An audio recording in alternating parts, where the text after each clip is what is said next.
Fala galera do canal, tudo bem com vocês? Estamos aqui para mais um vídeo do canal, meus queridos inscritos, minha tribo. E hoje o nosso vídeo falará sobre um tema bem interessante, bem curioso, mas que causa um certo barulho em alguns contextos.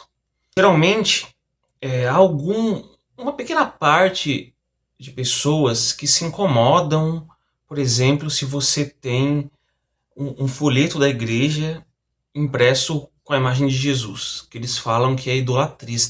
Você está idolatrando a imagem ali, né? Ah, não pode. Ah, aí você coloca no projetor da tela da igreja, é uma imagem de Jesus.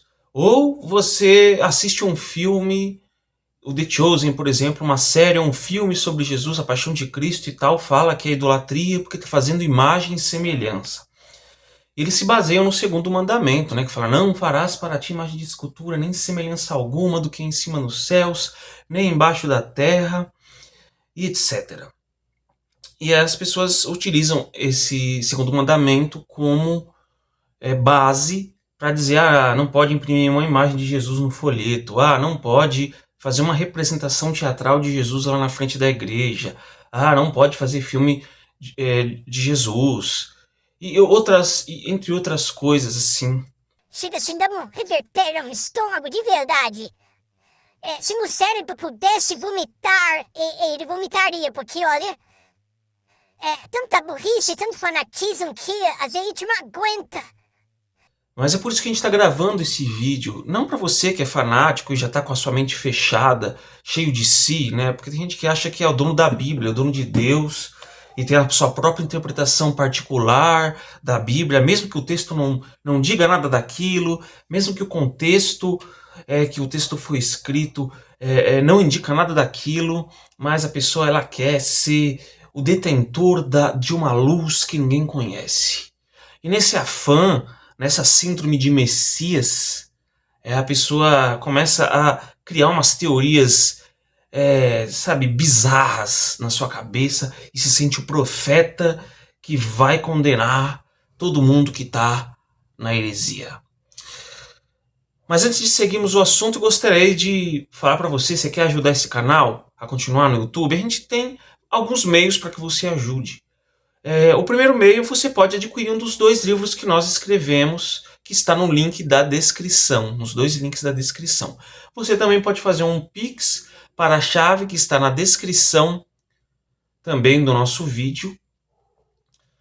E você também pode adquirir um curso de teologia que é muito bom, um material de excelente qualidade, um preço acessível. E você adquirindo esse curso, você vai estar melhorando os seus conhecimentos e ainda ajudando esse canal aí, porque a gente recebe uma parte aí da venda do valor. Mas esse curso, eu faço também esse curso, é um curso muito bom, inclusive tem algumas matérias que tem um adventista que dá aula lá, né? As matérias de grego e hebraico, então olha, é imperdível para você, tá bom? Então, seguindo o assunto, o verso em questão, Êxodo 20, verso 4, não farás para ti nenhuma imagem de escultura, nem semelhança alguma do que é em cima no céu, nem embaixo da terra. Meu cabelo, misericórdia. Será que o texto ele está proibindo toda e qualquer imagem? Você não pode ter imagem de nada, porque aí você está sendo idólatra? Quando a gente vai para o contexto desse texto bíblico, a gente vê que Deus estava falando para um povo que tinha acabado de sair do Egito, que teve problema com idolatria. E as imagens do Egito, elas eram fortemente associadas à idolatria. No Egito era assim, né? Então a gente tem que levar em conta esse contexto, que não é necessariamente o contexto atual. Nem toda e qualquer imagem que tem é para efeitos de idolatria. E ainda assim, naquela época, a gente vai ver que teve casos assim. Imagens e semelhança de coisas que existiam no céu e foram feitas na terra. O próprio Deus mandou, inclusive. Mas os israelitas, eles tinham essa contaminação. O bezerro de ouro foi um exemplo disso. E o foco desse mandamento é proteger o seu povo da idolatria, não excluir qualquer representação visual. Quando a gente segue para o versículo 5, fica mais claro ainda o que está querendo dizer, né? Não te prostrarás diante deles, nem lhes prestará culto. Aqui está falando de adoração à imagem. de adoração a falsos deuses. O problema central do texto é a adoração. Não é simplesmente você fazer uma imagem ali de alguma coisa para representar algo. Não.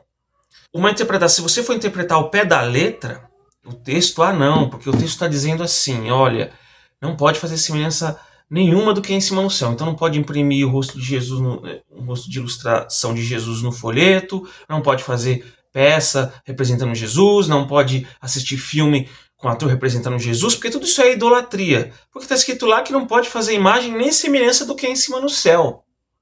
Mas lembrando que se você for ir por esse raciocínio, seguir essa lógica, tem outra parte do mandamento que fala que você não pode fazer semelhança alguma do que há embaixo da terra também. Então, se você fizer qualquer imagem e semelhança de algo que há embaixo da terra, se você seguir esse critério que esses fanáticos seguem, você também não vai poder ter imagem nenhuma representando nada na sua casa, né? Então, um passarinho de vidro vai ser pecado se você tiver ele na sua casa, porque ele é semelhança do quê? Do que há embaixo na terra. Conforme está dizendo o mandamento e seguindo essa lógica da interpretação desse pessoal aí. Um quadro da sua família na parede é proibido também, porque não é algo real, não é você e sua família que está ali na parede. É uma imagem, é uma semelhança de algo real. Quando você vai para a imagem e semelhança, você abre um leque gigantesco. A fotografia, ela não é uma reprodução perfeita do que você é. Não é você ali na parede. É uma imagem, é uma semelhança. Então não pode. É engraçado, né? Que um dessas pessoas aí que tinham essa crença tem cheio de fotos no Facebook lá e não aplica esse critério, né? Por que postar foto? Poxa, você está idolatrando você. Você está fazendo uma imagem de você mesmo ali. Olha que interessante, né? Mas as pessoas condenam a imagem na igreja. Mas tem o celular cheio de fotos, né? Que contraditório, não é mesmo? É muito contraditório. A gente tem um outro ponto que é o seguinte. O próprio Deus ordenou imagens. A Arca da Aliança com querubins, a serpente de bronze, o Templo de Salomão, o próprio santuário é um modelo do que foi visto no monte. Então a gente tem várias semelhanças de seres como anjos e coisas que há no céu aqui na terra. E Deus mesmo manda. E não há nenhum lugar que Deus ele proíbe expressamente, não pode fazer imagem de nada. Não. A proibição que está aqui em Êxodo 20, ela é fortemente associada a um contexto de idolatria. Só não entende quem não quer. Entendeu? Ou tem uma limitação intelectual muito grande, ou é pura cegueira mesmo. Você não quer saber, você quer seguir o seu gosto. Tá tudo certo, né? Agora, vem a parte ali, né? Deus ele mandou, em Êxodo 25:18, ele manda fazer querubins de ouro sobre a arca. A imagem de querubins do céu. Números 21:8-9, serpente de bronze para salvar ali as pessoas que foram picadas. Aquela serpente representava quem? Jesus. 1 Reis 6, querubins gigantes no templo de Salomão ali. Então, se toda a imagem fosse pecado, Deus estaria se contradizendo. Mas a Bíblia é clara quando diz que Deus não muda. Malaquias 3:6, né? Que tem gente que fala, ali pode porque Deus mandou. Né? A pessoa veio com esse argumento para mim. Então, ali, no caso dos querubins, pode porque Deus mandou. Mas se Deus não mandou, então não pode fazer. Então, se a gente seguir esse critério, aonde que está escrito na Bíblia que Deus mandou você ter acesso à internet? Não tem, né? Então, se eu seguir esse critério, eu também não vou poder ter acesso à internet também. Você não pode nem estar assistindo o meu vídeo aqui agora, porque na Bíblia também não tem nada claro dizendo, não assiste o vídeo do Paulo Ricardo.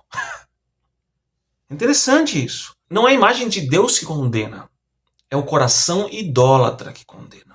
E quando a imagem toma o lugar de Deus, ela recebe culto, reverência, adoração, você coloca aquela imagem com um certo mediador, aí é uma idolatria. Porque está tomando o lugar de Jesus. Agora, imagens educativas, ilustrações em telões e folhetos, não são idolatria quando são usadas com sabedoria. Não são. Mas os verdadeiros idólatras, no caso, são esses que falam que qualquer imagem é idolatria, porque eles são idólatras do quê? Das suas próprias tradições, que eles criam na cabeça deles e que não tem base bíblica nenhuma. Porque eles pegam um texto, não levam em conta o contexto e criam suas próprias heresias para chamarem de suas. Entende? Por isso que é importante você verificar sempre o contexto daquele texto bíblico que está sendo escrito ali, para você não ficar condenando coisa que não é condenada. Porque aí você está sendo um falso profeta. Você está enganando os outros. E aí quem está sendo idólatra é você. Idólatra das suas próprias ideias, deixando a palavra de Deus de lado e colocando a sua palavra, o que você acha, acima do que Deus realmente pensa. Então, a idolatria ela começa no coração, ela não começa no pincel de um artista, tá bom? Então, se esse vídeo te ajudou a entender melhor o assunto, deixa o seu like, comenta aqui embaixo o que você pensa sobre o assunto, se inscreve no canal aí. E você já sabe, se chegar alguém na sua igreja, você que é líder de igreja, toma cuidado com essa galera, que essa galera faz um barulho, as pessoas não estudam direito e fica se seduzindo. Né? É galera falando mal de árvore de Natal, é galera falando mal das imagens de Jesus no folheto, é galera falando mal da bateria nas músicas, é tudo isso aí. Então, ser líder, esteja atento com esse tipo de pessoa, porque essas pessoas elas costumam pegar os incautos, as pessoas que são novas na fé, que não estudam direito, e ficam jogando sementes do diabo na cabeça dessas pessoas. Então fique atento com esse tipo de pessoa. E você que for confrontado por esse tipo de pessoa, lembre-se desse vídeo que eu estou gravando aqui para você. Consulte as passagens que eu citei aqui, tá bom? E aí vocês podem até responder uma pergunta. Você acha que há limites para o uso de imagens na igreja? Eu vou deixar essa pergunta para você. Qual que é o limite? Deixa aí nos comentários que eu quero saber sua opinião, tá bom? Então até o próximo vídeo. Um abraço para vocês e tamo junto.